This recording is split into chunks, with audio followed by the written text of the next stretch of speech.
الحمدللہ رب العالمین والعاقبۃ للمتقین والصلاۃ والسلام علی اشرف الانبیاء والمرسلین نبینا و رسولنا و حبیبنا و امامنا محمد وعلی آلہ و اصحابہ اجمعین اما بعد قال اللہ تعالی فی القرآن الکریم وللہ یسجد من فی السماوات والارض طوعا وکرہا وظلالہم بالغدو والآصال۔ انتہائی قابل احترام بھائیوں، دوستوں، بزرگوں، ہمارے بہت سارے بھائیوں کی طرف سے یہ کئی دفعہ سوال بھیجا گیا ہے کہ رسول اکرم صلی اللہ علیہ وآلہ وسلم کا سایہ مبارک تھا یا نہیں تھا۔ بعض لوگ یہ دعویٰ کرتے ہیں، یعنی ہمارے بھائیوں نے یہ پوچھا کہ بعض لوگوں کا دعویٰ ہے کہ رسول اللہ صلی اللہ علیہ وسلم کا سایہ نہیں تھا، اور اس کی دلیل یہ ہے کہ آپ نوری مخلوق تھے، اور جو نوری مخلوق ہے ان کا سایہ جو ہے نوری مخلوق کا نہیں ہوتا۔ تو یہ بات کہاں تک درست ہے، اس کے بارے میں بتایا جائے۔ دیکھیے، یہ بات کہ نبی اکرم صلی اللہ علیہ وسلم کا سایہ نہیں تھا اور آپ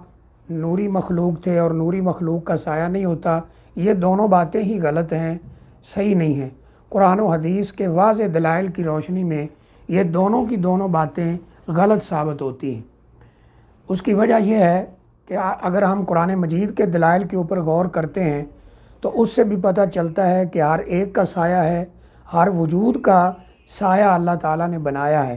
اور حدیث شریف کے دلائل کے اوپر بھی غور کرتے ہیں تو یہ بالکل واضح ہو جاتا ہے کہ رسول اللہ صلی اللہ علیہ وسلم کا سایہ تھا،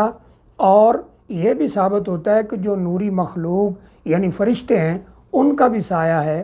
یہ دونوں باتیں قرآن اور حدیث میں بالکل واضح انداز میں ثابت ہیں۔ اب پتہ نہیں جو بھائی یہ دعویٰ کرتے ہیں کہ آپ کا سایہ نہیں تھا،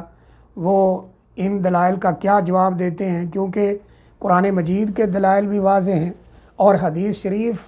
جو ہے مثلا مسند احمد کے اندر، مستدرک حاکم کے اندر، صحیح ابن خزیمہ وغیرہ کے اندر بالکل صحیح سند کے ساتھ احادیث موجود ہیں جن میں رسول اکرم صلی اللہ علیہ وآلہ وسلم کے سایہ کا ذکر ہے۔ سب سے پہلے ہم قرآن مجید کو دیکھتے ہیں۔ اللہ تعالیٰ نے سورہ رعد کے اندر فرمایا ہے کہ وَلِلَّهِ يَسْجُدُ مَن فِي السَّمَاوَاتِ وَالْأَرْضِ طَوْعًا وَكَرْهًا۔ زمین و آسمان کے اندر جو کچھ ہے وہ اللہ تعالیٰ کے حضور سجدہ کرتا ہے، اللہ تعالیٰ کے ہاں سجدہ کرتے ہیں، اللہ کے لیے سجدہ کرتے ہیں، چاہے تو اپنی خوشی سے چاہے ناخوشی سے۔ پھر آگے کیا فرمایا، وَظِلَالُهُمْ، اور ہر ایک چیز جو اللہ نے پیدا کی اس کا سایہ بھی اللہ تعالیٰ کو سجدہ کرتا ہے، بالغدو والآصال، صبح و شام۔ اب یہ آیت کریمہ بالکل واضح ہے کہ اللہ تعالیٰ نے جس چیز کو بھی تخلیق کیا، جس کو وجود بخشا، اس کا سایہ ہے۔ اب اس عموم سے رسول اکرم صلی اللہ علیہ وآلہ وسلم کو نکالنا وہ بالکل بھی ممکن نہیں ہے۔ نبی اکرم صلی اللہ علیہ وسلم بھی اللہ تعالیٰ کے پیدا کردہ برگزیدہ پیغمبروں میں سب سے اعلیٰ مقام رکھنے والے پیغمبر ہیں، رسول ہیں صلی اللہ علیہ وآلہ وسلم۔ آپ کا مقام اور مرتبہ سب سے اعلیٰ ہے۔ جیسے حجر اسود بنیادی طور پر ایک پتھر ہے لیکن دنیا کے پتھروں سے اعلیٰ ہے، جیسے زمزم بنیادی طور پر ایک پانی ہے لیکن دنیا کے پانیوں سے اعلیٰ ہے، اسی طرح نبی اکرم صلی اللہ علیہ وسلم کو بھی اللہ نے پیدا کیا، اللہ تعالیٰ نے بنایا، تخلیق کیا۔ آپ کا بھی سایہ اسی طرح ہے جس طرح اس آیت کریمہ میں دیگر تمام چیزوں کے سائے کا ذکر ہے۔ ایک اور جگہ پر اللہ نے قرآن مجید کے اندر فرمایا ہے، سورہ نحل کے اندر، کہ اولم یروا الی ما خلق اللہ من شیء، کیا یہ لوگ دیکھتے نہیں ہیں کہ اللہ تعالیٰ نے جو کچھ بھی بنایا، یہاں لفظ شیء بولا ہے، جس کو بھی اللہ تعالیٰ نے بنایا، جس کو بھی تخلیق کیا، جس کو بھی وجود بخشا، یتفیع ظلالہ عن الیمین وعن الشمائل، کہ ان کا سایہ، جو بھی چیز اللہ نے تخلیق کی ہے اس کا سایہ اور دائیں اور بائیں سے حرکت کرتا رہتا ہے، یعنی آگے پیچھے ہونا، سورج کے حساب سے خود اس چیز کی حرکت اگر ہے تو اس کے حساب سے وہ سایہ دائیں اور بائیں حرکت کرتا رہتا ہے۔ کیوں کرتا ہے؟ سجدن للہ، وہ اللہ تعالیٰ کو سجدہ کرتا ہے۔ لوگ بھی کرتے ہیں، وہ چیزیں بھی کرتی ہیں، ان کا سایہ بھی کرتا ہے۔ تو یہ آیت بھی بالکل واضح ہے۔ اس آیت کے عموم سے رسول اللہ صلی اللہ علیہ وسلم کو نکالنا کسی طور پر بھی ممکن نہیں ہے۔ تو آپ بھی سجدہ اللہ تعالیٰ کو کرتے تھے، آپ کا سایہ بھی اللہ تعالیٰ کو سجدہ کرتا تھا، یہ آیت بالکل واضح ہے۔ جہاں تک ہمارے بعض بھائی مطالبہ کرتے ہیں کہ جی لفظ کہاں آتا ہے کہ آپ صلی اللہ علیہ وسلم کے بارے میں خاص طور پہ لفظ کہ آپ کا سایہ تھا، وہ کہاں ہے؟ تو وہ بھی احادیث کی کتابوں میں بالکل واضح طور پر موجود ہے۔ مثال کے طور پر نبی اکرم صلی اللہ علیہ وآلہ وسلم نے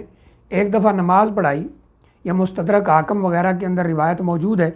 آپ نے نماز پڑھائی اور نماز کے اندر آپ نے عام نمازوں سے ہٹ کر ایک ایسا فعل سار انجام دیا کہ جس کے بارے میں صحابہ اکرام کو تعجب ہوا کہ یہ آپ صلی اللہ علیہ وسلم نے آج ایسا عمل کیا ہے، ایسا فعل سر انجام دیا ہے جو پہلے کبھی نہیں کیا۔ یہ لمبی روایت ہے، اس کے اندر ذکر ہے آپ نے نماز پڑھائی، اس میں آپ آگے ہوئے پھر پیچھے ہٹے۔ صحابہ اکرام نے نماز ختم ہونے کے بعد پوچھا کہ آپ نے نماز پڑھائی اور پہلے بھی آپ نماز پڑھاتے ہیں، لیکن آج آپ نے ایسا کام کیا ہے، آپ آگے ہوئے ہیں پیچھے ہوئے ہیں، اس کی وجہ کیا ہے؟ رسول اللہ صلی اللہ علیہ وسلم نے فرمایا کہ اس نماز کے اندر مجھے جنت دکھائی گئی، جنت کے باغات دکھائے گئے، جنت کے پھل دکھائے گئے، میں آگے ہوا ان کو توڑنے کے لیے، لیکن وہ سامنے سے ہٹا دیے گئے۔ پھر آپ نے فرمایا کہ آگ دکھائی گئی، جہنم دکھائی گئی، اور میں اس وجہ سے پیچھے ہٹا، اور پھر آپ فرماتے ہیں کہ یہ جو آگ ہے اس میں میں نے دیکھا، اس منظر میں میں نے دیکھا، وہاں حدیث کے لفظ ہیں حتی رأیت ذلی و ذلکم، میں نے اپنا سایہ بھی دیکھا اور تم لوگوں کا سایہ بھی دیکھا۔ تو یہاں بالکل واضح اس روایت کے اندر یہ لفظ موجود ہیں کہ رسول اللہ صلی اللہ علیہ وسلم کا بھی سایہ تھا اور صحابہ اکرام جو ہیں ان کا بھی سایہ تھا۔ ایک اور حدیث جو مسند احمد وغیرہ کے اندر موجود ہے کہ نبی اکرم صلی اللہ علیہ وآلہ وسلم کسی سفر میں تھے اور آپ کے گھر میں سیدہ زینب رضی اللہ تعالیٰ عنہ اور سیدہ صفیہ رضی اللہ تعالیٰ عنہ یہ موجود تھیں۔ آپس میں کوئی تلخ کلامی ہوگی جس کی وجہ سے رسول اللہ صلی اللہ علیہ وآلہ وسلم نے سیدہ زینب رضی اللہ تعالیٰ عنہ کے ساتھ کچھ دیر کے لیے بول چال بند کر دی۔ آپ نے ان کے حجرہ میں یا ان کے گھر میں جہاں وہ تھی جانا چھوڑ دیا۔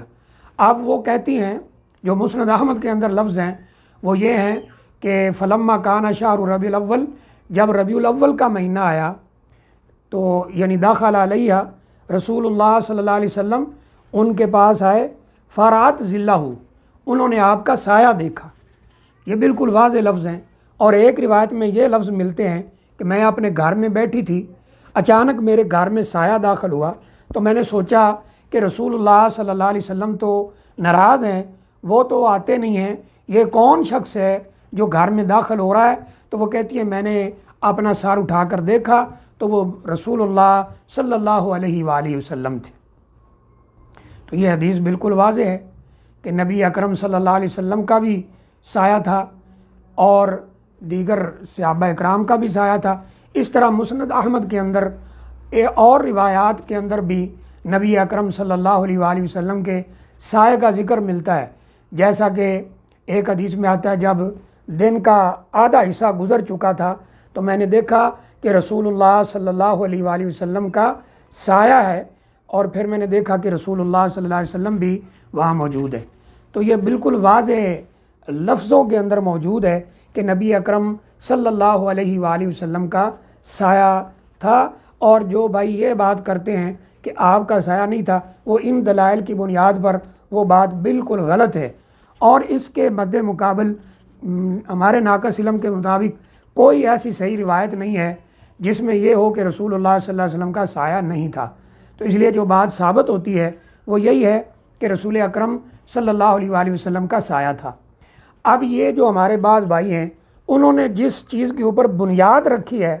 کہ نبی اکرم صلی اللہ علیہ وسلم نور ہیں، وہ بشر نہیں ہیں، اور نور کا سایہ نہیں ہوتا، یہ بھی بالکل غلط ہے۔ نور کا سایہ بھی ہوتا ہے۔ بخاری شریف کے اندر یہ موجود ہے کہ نوری مخلوق یعنی فرشتے ان کا بھی سایہ ہے اور اس سے پہلے یہ وضاحت ضروری ہے کہ رسول اکرم صلی اللہ علیہ وآلہ وسلم نے فرمایا کہ اللہ تعالیٰ نے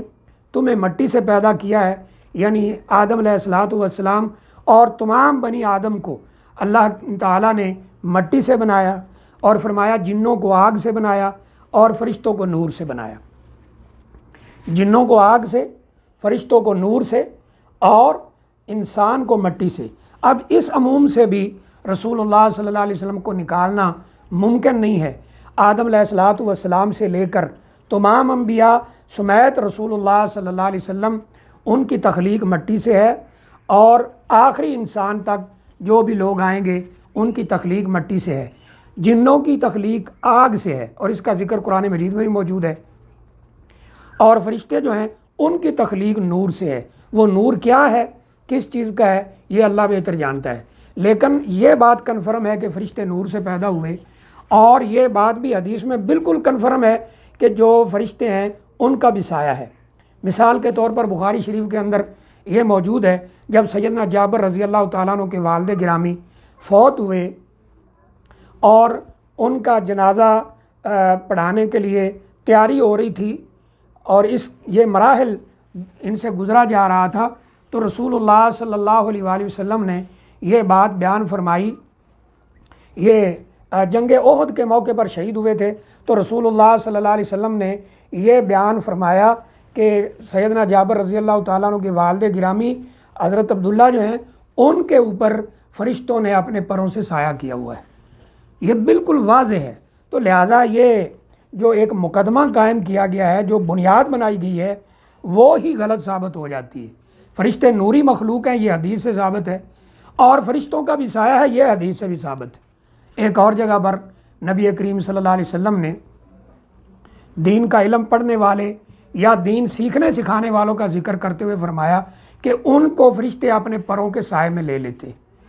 اور اس طرح یہاں سیدنا جابر رضی اللہ تعالیٰ عنہ کے والد گرامی جو ہے ان کا ذکر آپ نے فرمایا کہ فرشتوں نے ان کو اپنے پروں کے سائے میں لے رکھا ہے۔